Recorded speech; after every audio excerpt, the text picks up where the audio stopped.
زلزلہ پیدا ہوا اس میں 70 لاکھ عمارتیں اور بلڈنگیں تباہ ہو گئیں.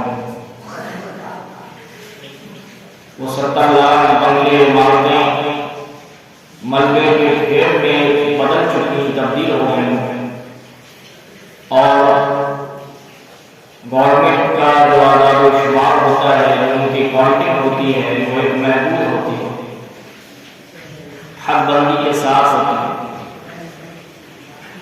اس اعتبار سے تقریباً 30,000 لوگوں نے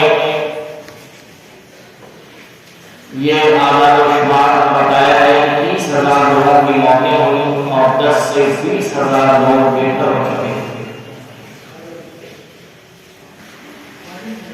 لیکن یہ زلزلے آتے کیا ہیں، اور یہ تاریخ میں پہلا زلزلہ ایسا ہے جس میں ایکسٹریم بڑی تباہیاں ہوئی ہیں. آج تک دنیا میں اپنے ذہن و فطانت پر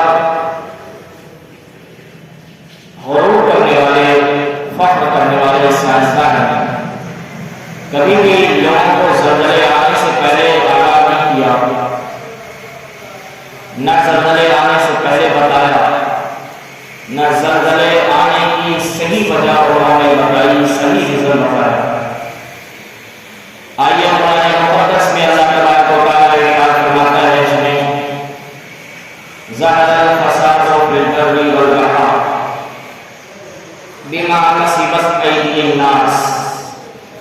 ہمارے پاس دو آپشن ہیں، ایک زلزلہ آتا کیوں ہے اور زلزلے کی وجہ کیا ہے. قرآن مقدس میں اللہ ارشاد فرماتا ہے زمین میں فساد ظاہر ہو گیا، خشکی میں اور سمندر میں، اور یہ اس لیے ہے کہ لوگ جو اپنے ہاتھوں سے بنائے ہیں ہم انہیں عطا کریں، انہیں دیں، لیذیقہم تاکہ انہیں مزہ اس کا چکھائیں. حضرات محترم، یہ اللہ تبارک و تعالیٰ اپنے ہاتھ کی کمائی انسانوں اور لوگوں کے ہاتھ نے جو کمایا ہے دنیا میں رہ کر کے، کبھی آدمیوں کی شکل میں، کبھی آفتوں کی شکل میں، کبھی گھروں کو برباد کر کے، کبھی خوش نصیبی کر کے، اور کبھی زلزلہ دے کر کے انہیں آزماتا ہے اور ان پر عذاب اتارتا ہے. اب میں آپ کے سامنے ایک وہ چیز جو آج کے جدید سائنسدانوں کا کہنا ہے کہ زلزلہ کا زمین میں ایک مچھلی ہے، جو مچھلی کو حرکت کرتی ہے تو زلزلہ آتا ہے. جبکہ سائنسدانوں کی یہ تھیوری بالکل غلط اور 100% غلط ہے.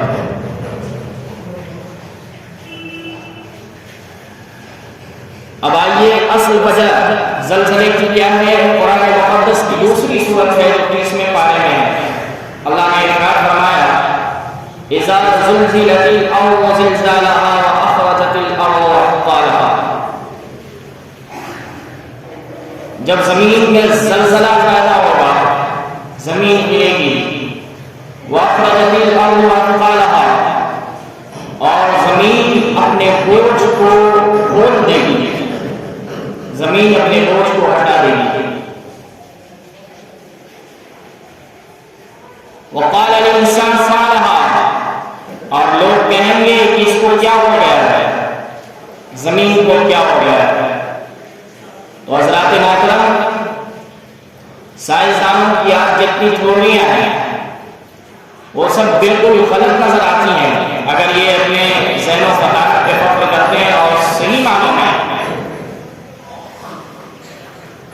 لوگوں کو جانتے ہیں اور انہیں فخر ہے تو زلزلے کی حقیقت بتا کر کے لوگوں کو آگاہ کرتے ہیں.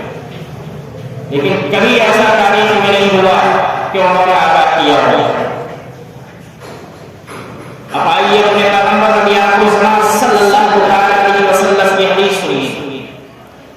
میرے نبی نے زلزلہ زمین میں پیدا ہونے کا ریزن بتایا، کیوں آتا ہے، اس کی وجہ کیا ہے۔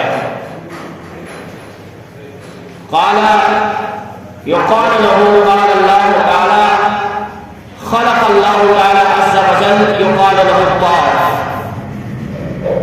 خلق الله تعالى عز وجل جبلا يقال له الطار محيط بالعالم يريقه الى عليه الارض التي فاذا اراد الله ان يزلزل قرية فامر ذلك الجبل فحرك أرق الذي يلي بالقرية فيزلزلها ويحركها۔ نبی اکرم صلی اللہ علیہ وسلم کا ارشاد ہے کہ جب اللہ تبارک و تعالی زمین میں زلزلہ پیدا کرنا چاہتا ہے، جس علاقے میں، جس ملک میں، جس کنٹری میں زلزلہ دینا چاہتا ہے، اس ملک پہ اور اس قریے میں، گاؤں میں ایک پہاڑ ہے جس کا نام ہے قاف،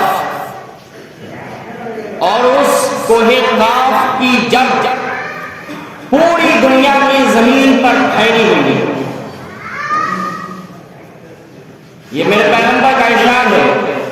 پیغمبر اعظم صلی اللہ علیہ وسلم ارشاد فرماتے ہیں، جب اللہ تعالیٰ چاہتا ہے، اللہ تبارک و تعالیٰ زلزلہ دینا چاہتا ہے، تو اس پہاڑ کی جڑ کو، جس علاقے میں زلزلہ پیدا ہونا ہوتا ہے، اس پہاڑ کی جڑ کو حکم دیتا ہے کہ فرشتے اس جڑ کو جا کر کے ہلائیں۔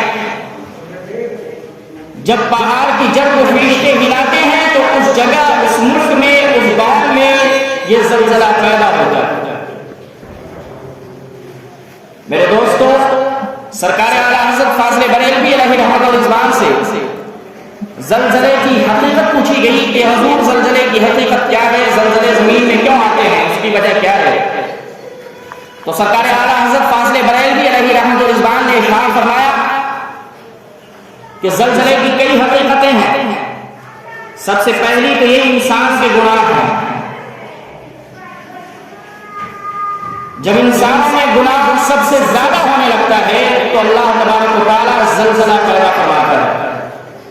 جب امانتوں کو ضائع کر دیا جاتا ہے تو اللہ تبارک و تعالیٰ آفتیں ان پر اتارتا ہے۔ جب حج قائم ہو جائے، جب امانت کو ختم کر دی جائے، جب بدکاریاں عام ہو جائیں، جب فحاشیوں کے اڈے پر لوگ بیٹھ جائیں اور گناہ کریں، اس پر فخر کریں، تب اللہ تبارک و تعالیٰ اس علاقے میں، اس گاؤں میں، اس بستی میں، اس ملک میں زلزلہ پیدا فرماتا ہے۔ اور یہ اللہ کے ارادے سے، اللہ کی چاہت سے ہے۔ یہی وجہ ہے کہ زلزلہ کسی ایک ملک میں آتا ہے، کسی دو ملک میں آتا ہے، کسی ایک گاؤں میں آتا ہے، یا کسی دو ضلع، دو اسٹیٹ میں آتا ہے۔ کبھی ایسا نہیں سنا گیا کسی تاریخ میں کہ پورے ملک میں ایک مرتبہ زلزلہ آیا۔ تو حضرات محترم، یہ انسان کے گناہ، امانتوں کو ضائع کر دیا جائے، ختم کر دیا جائے، اس کا مطلب کیا ہے؟ مان لیجیے ایگزامپل میں دیتا ہوں، 10,000 روپے میں نے آپ کے سامنے پاس رکھا، کیا یہ میں آپ کے پاس امانت دیتا ہوں، 6 مہینے یا سال بھر کے اندر میں آپ مجھے لوٹا دیں گے۔ آپ نے اس 10,000 روپے میں سے 2,000 روپے ختم کر دیا، یہ امانت میں ضائع کرنا ہے، امانت کو ختم کر دینا ہے۔ کسی کے مال، کسی کے پیسے آپ کے پاس رکھے ہوئے ہیں، آپ اس میں سے ہم تلفی کر دیں، یہ امانت کو ختم کرنا ہے۔ حج کہتے ہیں قتل کو۔ میرے پیغمبر فرماتے ہیں جب لوگ قتل کرنا شروع کر دیں اور قتل ہونے والے کو، اب جو قتل کیا جا رہا ہے اس کو معلوم ہی نہیں کہ میں کیوں قتل کیا جا رہا ہوں، میرا کیوں خون بہایا جا رہا ہے۔ جب زمین پر زناکاریاں، بدکاریاں عام ہو جائیں، جب لوگ ایک دوسرے کے حق کو چھیننے لگے تب اللہ تبارک و تعالی اس زمین کے حصے کی جڑ کو ہلانے کا حکم دیتا ہے اور پھر زمین میں زلزلہ پیدا ہوتا ہے، تب بربادیاں ہمارے سامنے آتی ہیں۔ حضرات محترم، اس لیے یہ جو مبارک رات آ رہی ہے 15 شعبان کی عظیم رات، منگل کا دن گزار کر کے رات میں وہ مبارک راتیں آ رہی ہیں جس میں اللہ تبارک و تعالی میرے پیغمبر نبی آخر صلی اللہ علیہ وسلم ارشاد فرماتے ہیں کہ اللہ تعالی اپنے بندے کو بنی کلب کی بکریوں کی باڑوں سے زیادہ بخش دیتا ہے۔ بنی کلب کی بکریوں کے باڑوں سے زیادہ اللہ تعالی اپنے بندوں کی بخشش فرما دیتا ہے اس رات میں، لیکن چند ایسے نامراد لوگ ہیں جو اس پاک رات میں بھی نہیں بخشے جاتے۔ ان میں سب سے پہلا تو جو اپنے ایمان والے بھائی سے دل کے اندر کینہ رکھتا ہے اس کی بخشش نہیں ہوتی ہے، اور جو ڈکیت ہے ڈکیتی کرتا رہتا ہے اس کی بخشش نہیں ہوتی ہے، جو جادوگر ہے اس کی بخشش نہیں ہوتی ہے، جو ہمیشہ اپنے ماں باپ کو ستاتا ہے اللہ تبارک و تعالی اس پاک رات میں بھی اسے نہیں بخشتا۔ میرے عزیز بھائیوں، یہ زلزلے کی حقیقت میں نے آپ کے سامنے رکھی، اور یاد رکھیں 3 زلزلے عظیم اور ایسے آنے والے جس میں اپنا بھارت بھی ہے، اور جو آپ نے میڈیا میں سوشل میڈیا پر آج کے فساد پھیلانے والے میڈیا جو ہیں ان کی جو سنا ہوگا کہ اس علاقے میں اس علاقے میں اس علاقے میں آئے گا، میں کہتا ہوں تم خدا ہی نہیں ہو، انا اللہ کچھ ہو، تمہارے پاس کچھ ہے، یہ اللہ کے ارادے سے ہے، اور تمہارا یہ کہنا کہ اس علاقے میں آئے گا یہ بالکل سراسر غلط ہے۔ اس کے علاوہ دوسرے اسٹیٹ میں بھی آ سکتے ہیں، لیکن 3 زلزلے عظیم آئیں گے جس میں آپ کا بھارت بھی ہے۔ کئی ملک ہیں میرے ذہن میں تو کیسے نام آ رہے ہیں، لیکن میں آپ کے سامنے نام نہیں رکھنا چاہتا، اس لیے میرے عزیز بھائی اپنے گناہوں سے توبہ کیجیے۔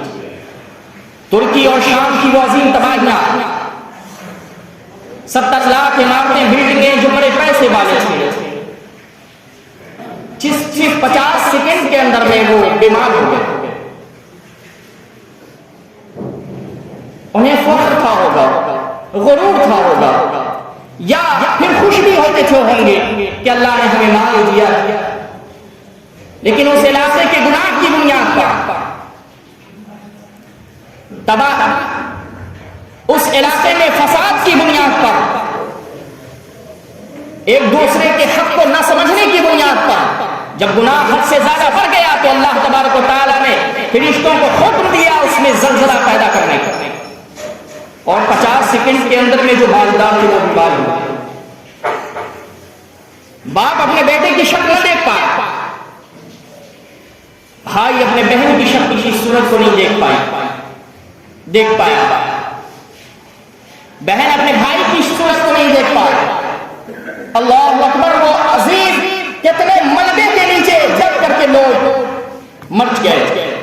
میرے دوستو، یہ اللہ کا عذاب ہے، اس لیے ہمیں چاہیے اللہ کے عذاب سے ہم توبہ کریں، ابھی وقت ہے، اللہ نے مال دیا ہے تو ہم عاجزی اختیار کریں، اللہ کے راستے میں زیادہ سے زیادہ خرچ کریں، اور پھر اپنے بھائیوں کے حق کو سمجھنے کی کوشش کریں،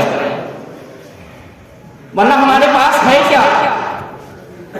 میرے پیغمبر نے قرآن، اللہ کے رسول صلی اللہ علیہ وسلم نے اپنے حدیث پاک میں ارشاد فرمایا، تائب من الذنب کما لا ذنب لہ، گناہوں سے توبہ کرنے والا ایسے ہی ہو جاتا ہے جیسا کہ کبھی اس نے گناہ کیا ہی نہیں،